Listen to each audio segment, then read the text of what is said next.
A tecnologia a serviço do homem. A guerra moderna.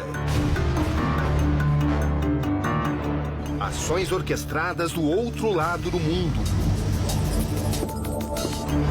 Os drones tornam a ficção científica uma realidade. O que pensam os homens que comandam estas verdadeiras máquinas de matar? Seus personagens e suas mentes brilhantes. São novos tempos. Uma verdadeira transformação está acontecendo em nossos céus. Os avanços e os perigos que nos rodeiam. Eles estão por todos os lados. Sobrevoam céus. Invadem o espaço aéreo. Observam tudo. Quando menos se imagina, atacam. 3, 2, 1, splash. São olhos potentes. Desvendam segredos então escondidos. Tão ágeis, tão sorrateiros. Na era da informação, nada escapa. Estamos falando do alto do edifício Copan, no coração de São Paulo. Tudo que eu estou fazendo nesse momento está sendo registrado por um drone. A minha imagem em relação à grande metrópole. Olhos que tudo enxergam, ângulos ousados, inusitados. Uma revolução na captação de imagens na história da civilização humana. Eles chegaram para revolucionar. Este é o poder dos drones. Afinal, é possível se proteger desta grande ameaça? Boa noite. No Conexão Repórter de hoje, uma viagem ao mundo representado por máquinas voadoras modernas guiadas à distância. Elas são capazes tanto de espionar a vida alheia, como também de desvendar mistérios. Para o bem ou para o mal, esta é a era dos drones. Aqui Roberto Cabrini. E este é o Conexão Repórter de hoje.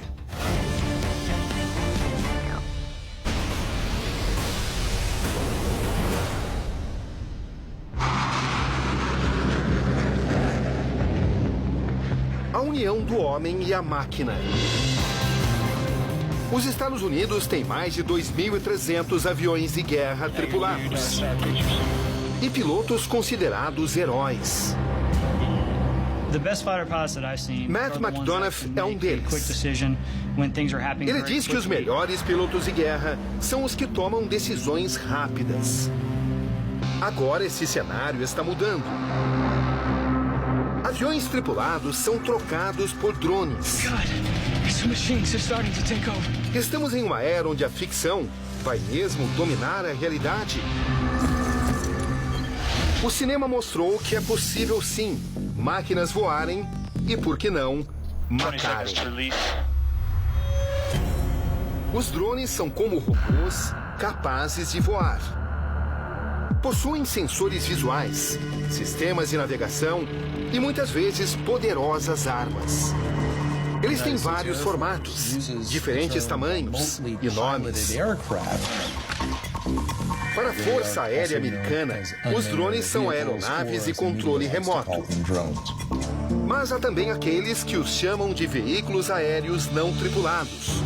Ou então, como todos nós sabemos, simplesmente drones.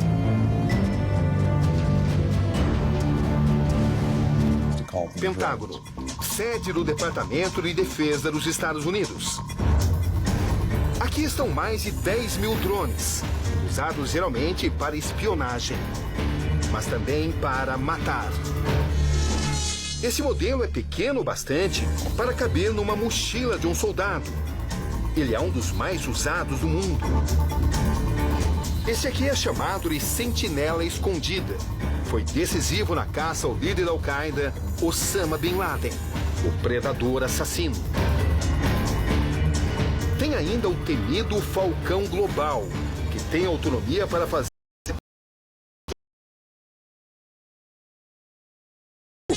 Na guerra, eles são essenciais para dar suporte às tropas em terra. Na CIA, eles são usados para encontrar e atacar inimigos procurados. O governo afirma que os drones ajudaram a eliminar 70% dos líderes da Al-Qaeda. Eles têm sido tão eficazes que a Força Aérea prevê. Em uma década, ao menos 1/3 dos ataques e voos de guerra serão feitos com drones. A professora Missy Cummings foi uma das primeiras mulheres a pilotar aviões de combate nos Estados Unidos. Para ela, os drones têm a vantagem de voar mais longe e serem precisos nos bombardeios. Estamos em uma nova era, a da chamada guerra cirúrgica. Basta uma pequena cabine para comandar toda a operação.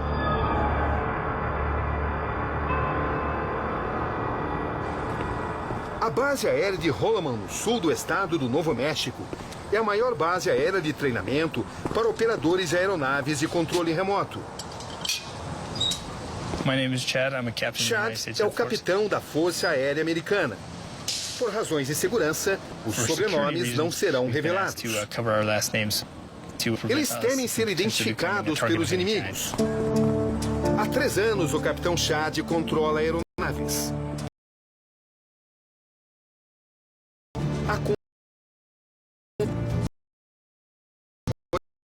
Mudar a maneira do combate.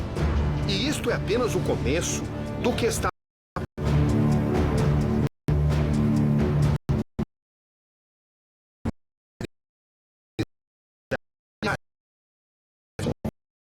São tempos modernos. Mais longas. Ele compara o peso de um drone com o de uma caminhonete. Cerca de 900 quilos. Dados uniformemente sobre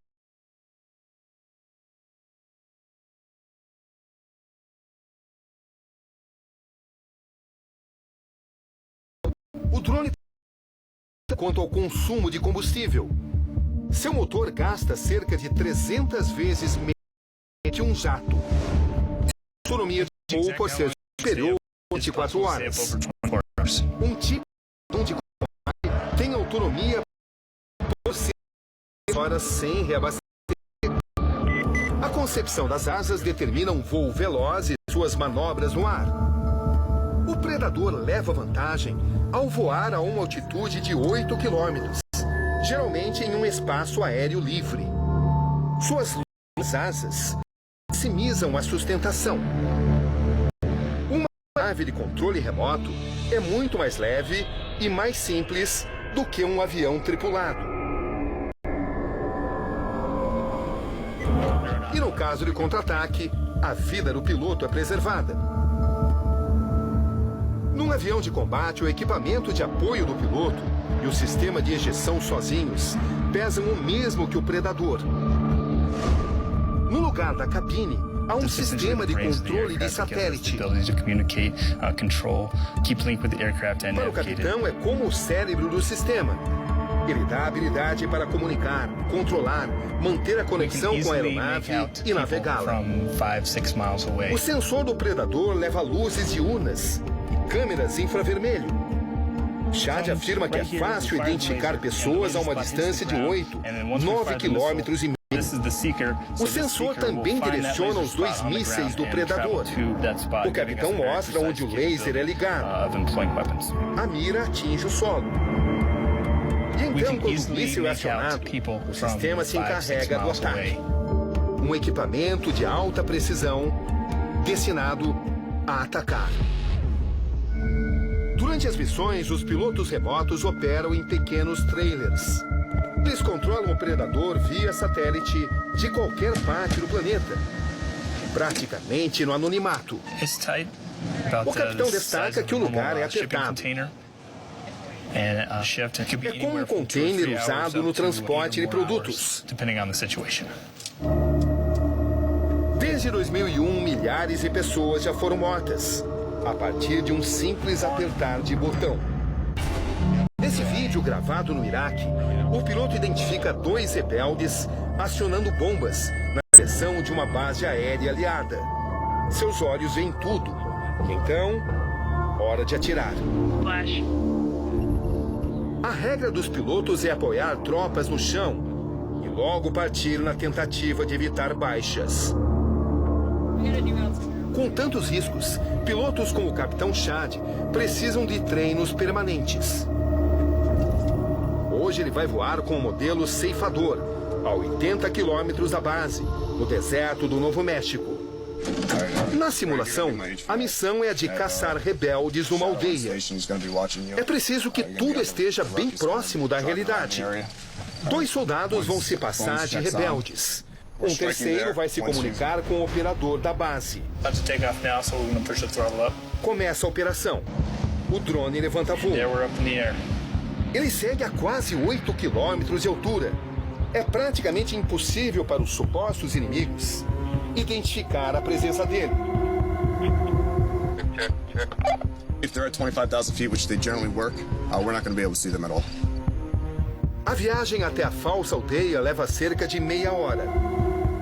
Um drone como esse pode voar até por piloto automático ou GPS a partir de rotas pré-definidas. Mas a Força Aérea ainda acha mais seguro que o controle seja feito por humanos. O cientista político diz que o assunto divide opiniões. Para ele, a maneira como o cinema retrata a ficção científica torna tudo tão espetacular.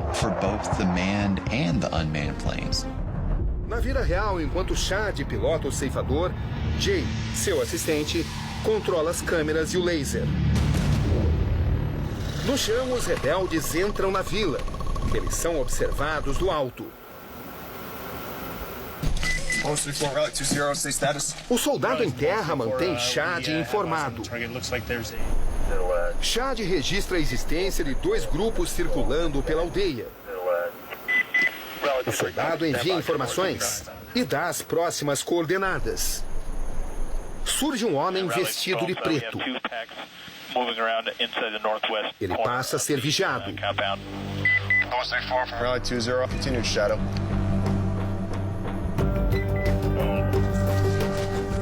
Sobe na moto e se separa do grupo.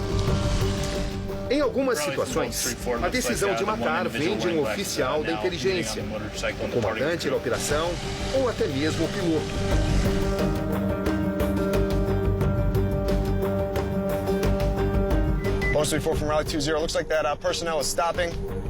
Buller pergunta se Chad quer continuar. A resposta é positiva.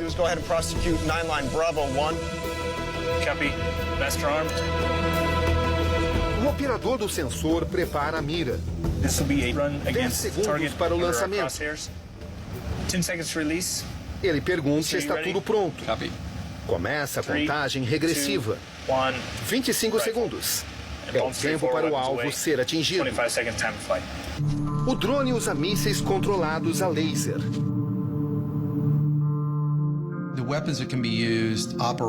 O general detalha que as armas usadas operam com uma margem de erro de menos de 3 metros. É possível colocar um míssil através de um buraco do tamanho de uma janela com facilidade. Na tela, o alvo é então abatido.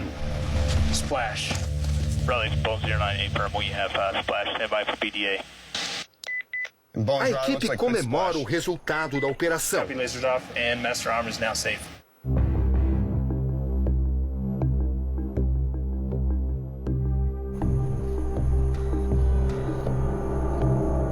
A eficácia de um simples objeto como esse traz uma verdadeira revolução na arte de guerrear. O general diz que na Segunda Guerra Mundial foram necessários meses para definir as estratégias de combate, para então decidir como atacar o alvo. Centenas de aeronaves e milhares de bombas eram usadas. Hoje, com um único veículo, tudo pode ser resolvido em questão de minutos. Antes do avanço dos drones, os militares tinham que projetar aeronaves diferentes para a coleta de informações e então concentrar esforços para o ataque. Aviões espiões. Sonho da indústria bélica que começa a ganhar contornos reais. Eles se tornaram mais rápidos e passaram a voar mais alto do que nunca.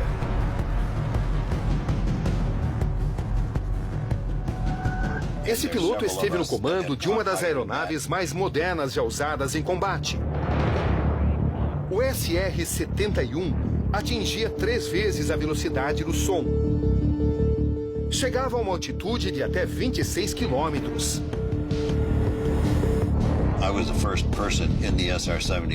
Tony integrou o seleto grupo de homens que voaram no SR-71. A máquina era feita de titânio e foi projetada no auge da Guerra Fria. Ela reproduzia imagens a uma distância bem considerável. E sua agilidade impressionava. Um avião mais rápido do que uma bala de espingarda. Até mesmo os mísseis eram mais lentos perto dele. Tony foi um alvo durante uma operação sobre Hanoi, a capital do Vietnã. Mesmo voando a 3.700 km por hora, ele guarda a experiência de sentir a explosão de um míssil próximo a ele. Tanta velocidade tinha um preço alto.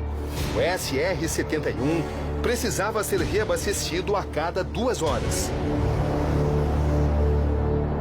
Outra opção era pilotar uma aeronave mais lenta, o U-2.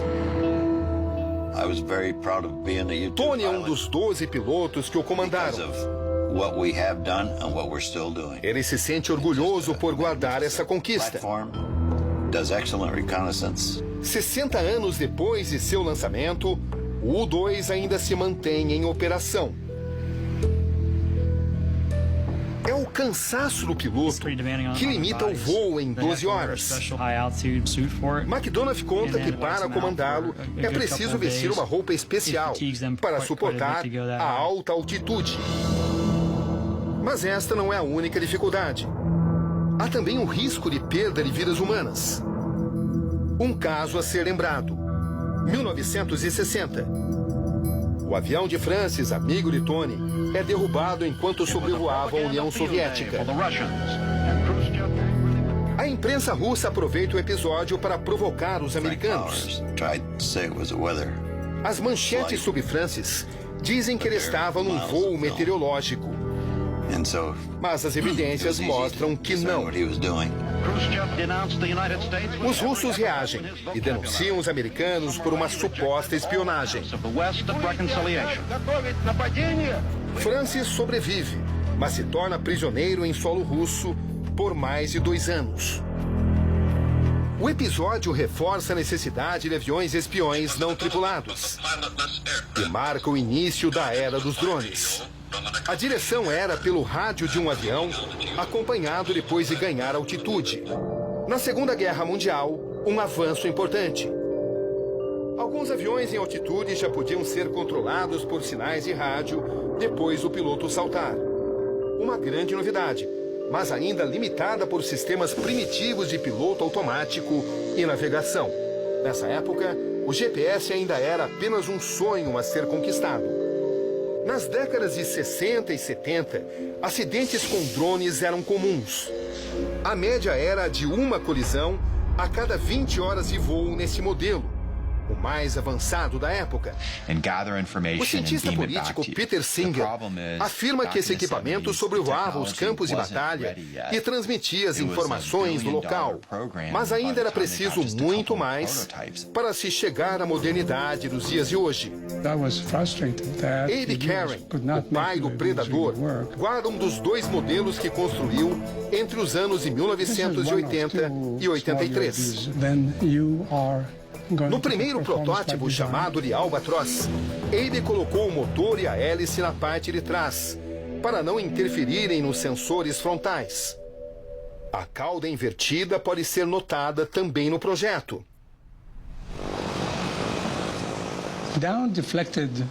Ele mostra que as caudas construídas para baixo protegem a hélice quando o drone se inclina para trás. Hoje, Abe projeta e constrói aviões em sua empresa, que fica na Califórnia. Nos anos 70, quando ele começou a trabalhar com drones, descobriu que a ausência de um piloto certamente iria revolucionar. Outros veículos aéreos não tripulados estavam muito perto de serem modelados. Abe não gostava do que via. Para ele, eficiência e leveza eram primordiais. O segredo para se criar um drone. Primeiro, ele projetou longas asas para priorizar a subida. Velocidade não era o principal. Ele cita a eficiência das aves planadoras, com suas asas compridas e envergadas. O albatroz é o melhor pássaro planador, lembra ele. Sua criação estava perto disso. Ele o construiu depois de muitos rabiscos em sua garagem. Primeiro, ele adaptou um motor de kart de baixo consumo. E assim o albatroz rapidamente evoluiu. 4,5 metros de comprimento, 8,5 de envergadura.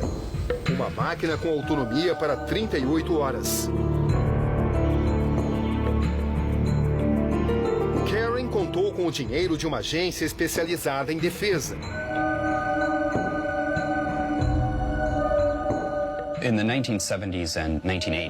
O vice-diretor de tecnologia da agência explica que nos anos 70 e 80 surgiram diversas novidades.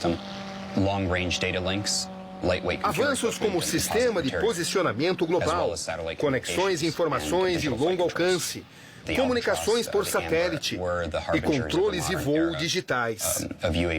O Albatross e um outro modelo, o Amber, são os precursores da era moderna dos drones. Abe e sua equipe foram desafiados pela agência e pela Secretaria da Marinha. Voaram 500 horas sem nenhuma colisão. O protótipo de Amber nunca foi produzido por completo. Na metade dos anos 90, depois de várias experiências, seu projeto ficou conhecido como Predador. O oficial de manutenção leu uma lista de recomendações e cuidados para manusear e guardar o míssil com segurança. Abe lembra que seus drones não foram feitos para carregar armas. Construídos para a Guerra Fria, o desafio era tático, diante de tanta artilharia do lado americano e do lado comunista. Com dois grandes exércitos se enfrentando, os drones poderiam ser usados para espionagem.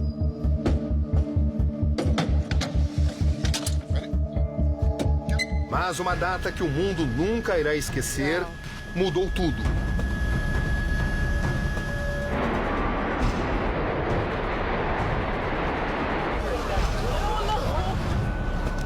Depois de 11 de setembro, os Estados Unidos começaram a mirar alvos bem específicos: seres humanos. Agora, a guerra é com inimigos que não são países. A era do terrorismo. Nesse cenário, entram em cena os drones. Outubro de 2001. Um predador armado mudou a guerra para sempre. Esse general era o comandante das operações aéreas contra o Afeganistão. Pela primeira vez, o predador tinha permissão para matar. As chances eram grandes. Muito maiores do que 10 anos antes, na missão batizada de Tempestade no Deserto, quando o Iraque foi invadido pelos americanos, depois de atacar o Kuwait. Desde então, os drones têm sido tão eficazes que a Força Aérea passou a treinar mais os pilotos remotos do que os pilotos de bombardeio e de voos tripulados juntos. São pequenas aeronaves operadas à distância por controle remoto. Em uma guerra ou em uma investigação, são armas decisivas. Estamos de volta à base aérea de Holloman, no estado do Novo México. O instrutor Jason ensina uma nova geração de pilotos. Os riscos da operação são grandes. Tudo começa em simuladores de vídeo. Ele cria cenários de ação. E os controles são de videogame. Esse é o momento para os novatos testarem suas habilidades. Até esse ponto, é um mundo faz de conta. Um ambiente controlado, onde é permitido ao aluno errar. Num certo momento, o aspirante a piloto diz que o laser parece desligado e não sabe para onde o míssil foi. O major e instrutor pergunta como isso aconteceu e completa: se fosse no mundo real, seria um péssimo dia. Pilotos de combate passam ao menos 2 anos em treinamento. Já os pilotos remotos aprendem a voar com seus drones cada vez mais automatizados em menos de 1 ano. Miss é piloto e revela que um estudo da Administração Federal de Aviação mostrou que profissionais com experiência real de voo tripulado não operam tão bem com os drones. Em ataques reais como esse no Iraque, a tecnologia permite aos pilotos de drone um campo de visão mais amplo do que os pilotos convencionais. Chad explica que o tempo de reação é maior, já que se pode ver o alvo bem antes.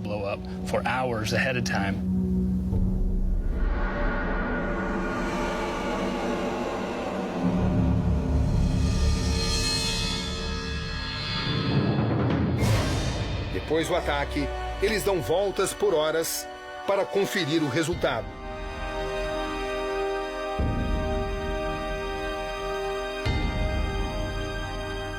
É preciso saber o tamanho da destruição e se houve algum excesso. O ano é 2012. Os Estados Unidos comandaram centenas de ataques com drones em 4 países. A guerra do Afeganistão é a única que ganhou notoriedade. Porém, ataques no Paquistão, na Somália e na região do Iêmen são encobertos por operações da CIA. Para Singer, a tecnologia tem evitado riscos aos pilotos. Emboscadas são comuns em regiões de guerra. Os Estados Unidos alegam que drones têm eliminado líderes da Al-Qaeda e evitado ao mesmo tempo acidentes com civis. Mas os fatos não mostram isso. Esse analista político afirma conhecer ataques na região, mas não revela os detalhes. Quem eram os alvos? Se eles estavam mesmo eliminados, ou se outras vítimas foram atingidas. Os números sobre a morte de civis não são exatos.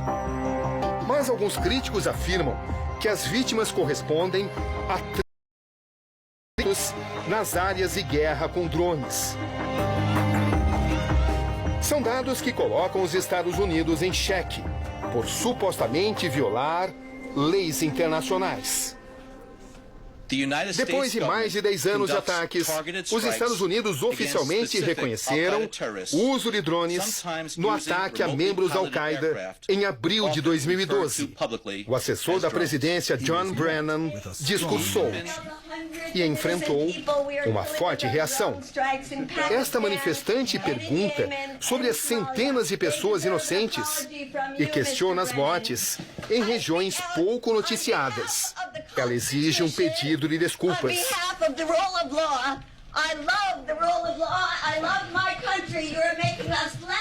Para encerrar, ela se diz envergonhada com o país.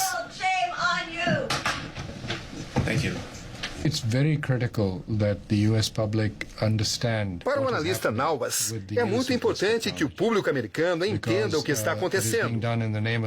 Muitos desconhecem a realidade.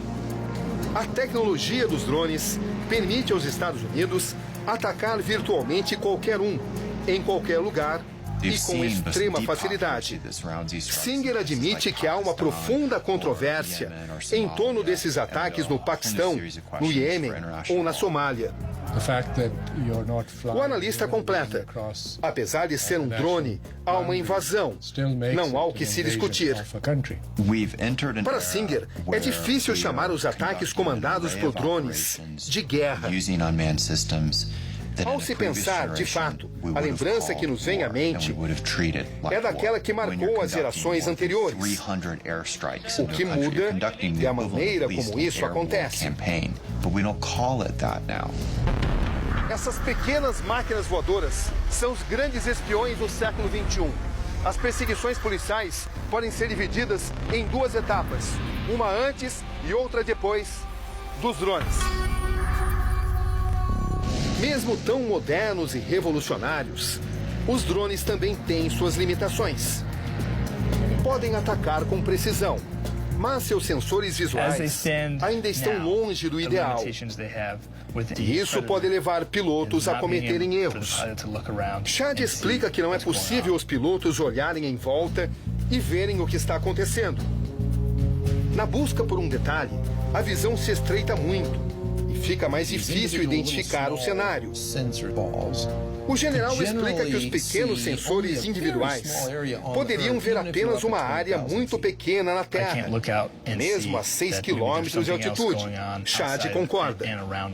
A noção da tripulação fica limitada. E quando o zoom aproxima, os detalhes do chão podem não ser notados. Em 2010, jornalistas tiveram acesso a uma transcrição secreta. Ela revela o que pode dar errado. Durante um apoio a forças em terra, uma equipe de drones predadores confundiu um comboio de civis afegãos, incluindo mulheres e crianças, com os inimigos. O piloto pergunta: aquilo é uma espingarda? A resposta: realmente não posso dizer. Depois de horas de monitoramento, o comandante em terra aciona um ataque. E 23 civis morrem. Em parte, por causa das limitações dos sensores. Os avanços não param. Engenheiros agora trabalham para criar sensores mais aguçados. O general revela que hoje são desenvolvidos sensores que podem assistir a tudo e ver uma área do tamanho de uma pequena cidade de uma só vez. É a próxima geração dos drones. O engenheiro Yannis Antoniades projetou o novo sensor, conhecido como Argus. Trata-se da câmera de mais alta resolução do mundo, anexada à barriga do drone. Mas como o trabalho é confidencial, o sensor não pôde ser gravado.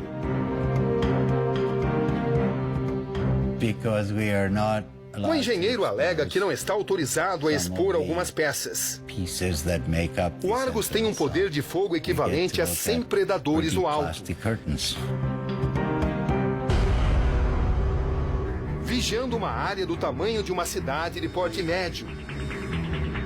Esta imagem foi captada de uma altitude de mais de 5 quilômetros sobre a cidade de Quantico, no estado da Virgínia, e cobriu 39 quilômetros quadrados.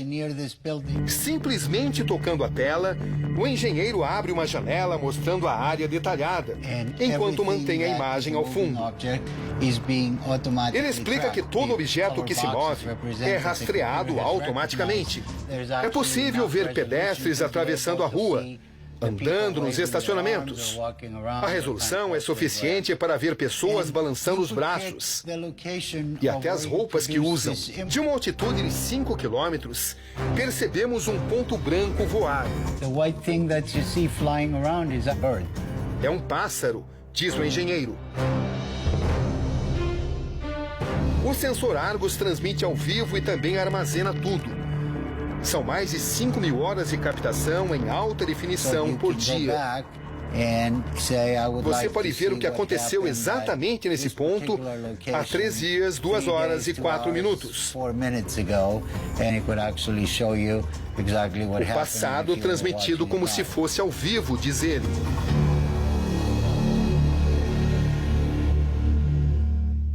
Para criar a câmera de mais alta definição do mundo, o engenheiro precisou projetar um novo chip de imagem. O departamento de pesquisas que financia o projeto busca um resultado rápido e de baixo custo. A tecnologia usada pelo engenheiro está nos nossos bolsos, o chip de imagem da pequena câmera do celular.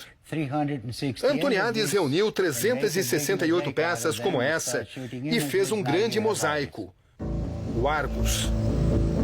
O Argus deverá ser montado num drone armado, como o Predador.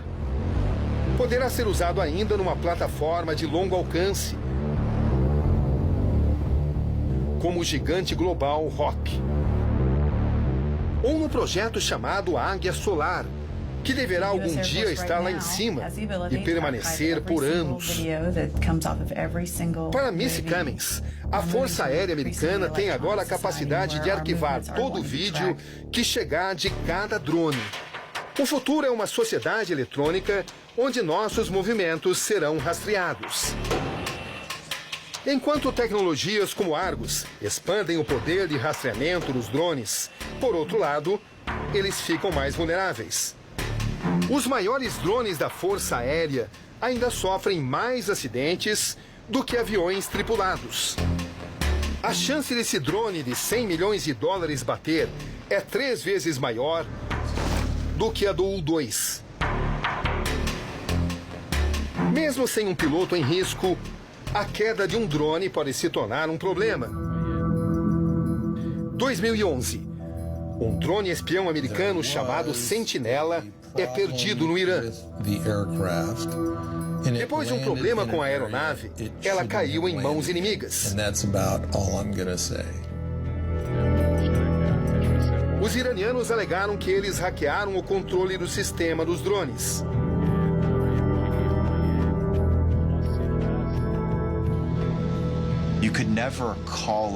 Peter Singer faz uma brincadeira com o filme Top Gun. Numa época em que não existiam drones, certamente Maverick, o piloto interpretado por Tom Cruise, não conseguiria recodificar todos os jatos americanos e os russos. Agora, com o computador, você pode fazer o que quer. É a nova era na guerra. O motivo da queda do Sentinela é mantido em segredo. Não há uma explicação oficial. Mas especialistas apontam que drones podem apresentar falhas. Perder o controle acontece, e por inúmeras razões.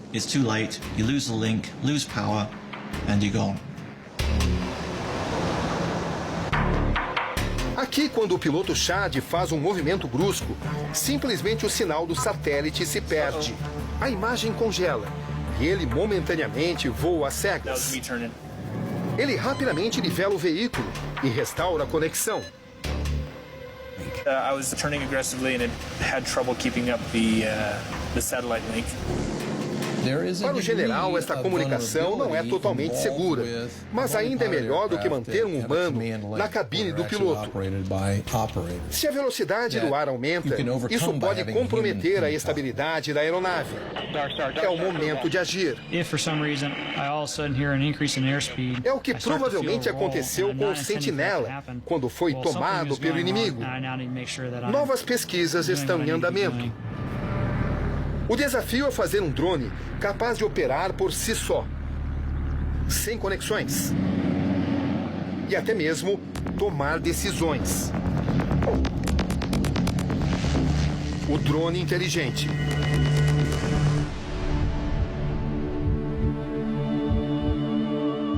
Nesse laboratório na Universidade da Pensilvânia, um cientista se dedica a buscar inovações. Ele exibe 2 chips giratórios. Na prática, eles ajudam a dar orientação às máquinas. E podem medir a velocidade milhares de vezes por segundo. O pesquisador mostra o chip que permite a aceleração do robô em direções laterais. Quando um piloto humano sente uma mudança inesperada na aceleração, ele sabe ajustar a aeronave. Os robôs fazem exatamente a mesma coisa, diz Kuhlman. Os sensores ajustam o drone mudando as velocidades e permitem aos veículos seguirem um líder com precisão. Um problema em coordenar múltiplos drones é conseguir a habilidade para tal.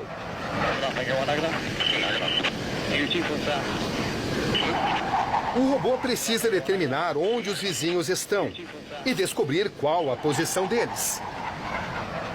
Assim, monitoram a distância necessária. Nesta figura, eles ficam separados por centímetros e combatem os efeitos aerodinâmicos com seus vizinhos com precisão. Tudo é feito sem interação com o homem. O cientista aponta que a precisão dos robôs os torna mais rápidos e cuidadosos que pilotos humanos. Eles preveem o movimento e a forma de um objeto e se ajustam. Nas acrobacias, os robôs são insuperáveis. Nosso sistema neuromuscular demora de 80 a 200 milésimos de segundo para reagir ao que vemos.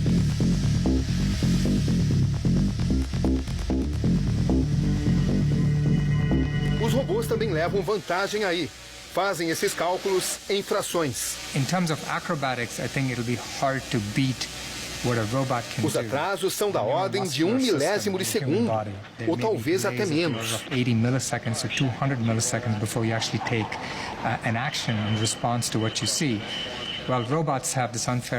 No laboratório, os drones se comunicam com a central de computador. Eles capturam movimentos. Um sistema óptico rastreia sinais refletidos prateados dos robôs e dizem onde eles estão o tempo todo. O próximo passo é cortar essa ligação. Outro drone que pode ir a qualquer lugar sozinho já foi criado. Kumar explica que o ideal é fazer tudo isso sem qualquer tipo de sinal externo, como o GPS.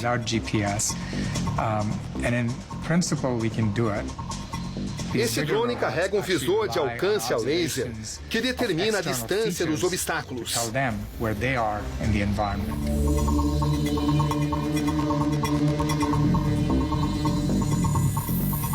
Além disso, uma câmera de profundidade revela informações em 3D sobre as redondezas. Kumar diz que elas transportam a capacidade de processamento e os sensores necessários para olhar o ambiente e até para raciocinar. Assim, constroem um mapa em 3 dimensões.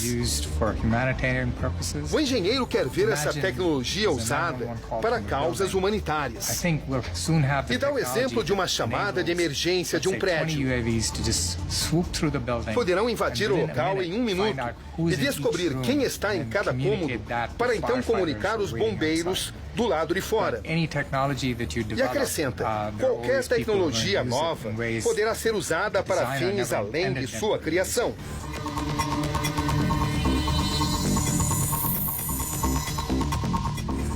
Vejam só, aí está um drone em ação, registrando o cotidiano da grande metrópole. Em uma atividade como a do telejornalismo, onde a busca pelas menores imagens é vital, os drones se transformaram em ferramentas indispensáveis. No Conexão Repórter, por exemplo, nós já usamos esses aparelhos voadores controlados à distância inúmeras vezes. Os resultados sempre impressionam.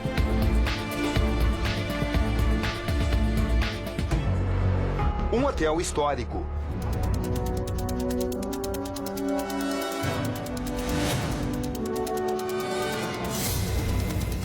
E aqui, de onde eu estou falando, começa a ocupação Douglas Rodrigues. São casas e seres humanos a perder de vista. Estamos em Orange County, na Califórnia. Aqui a missão dos drones não é atacar, mas sim divertir. É o hobby desse homem há 4 anos. Brinquedo para ele e para os cachorros. Solteiro há 30 anos, sem filhos.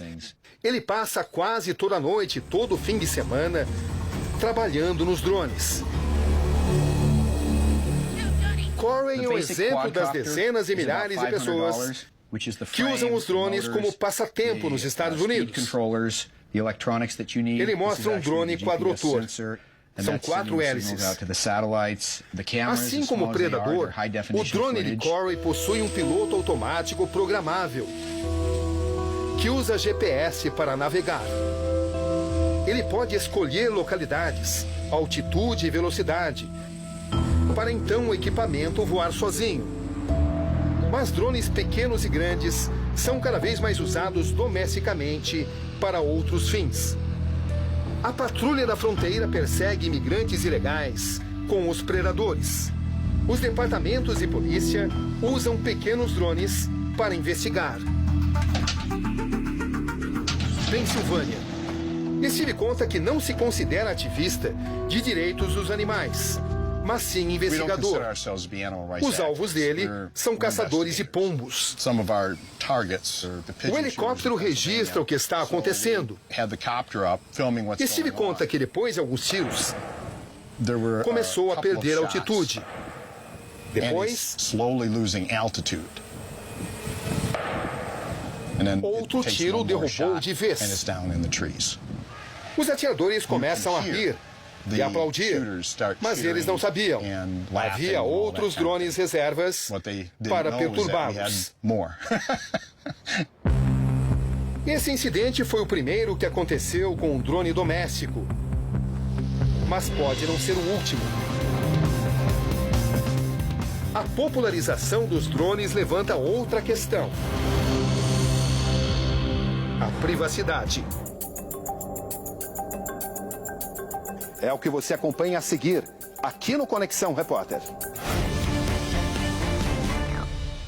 Nesta segunda, Máquina da Fama vai se transformar na máquina do tempo e viajar pelas músicas dos anos 80 aos 2000.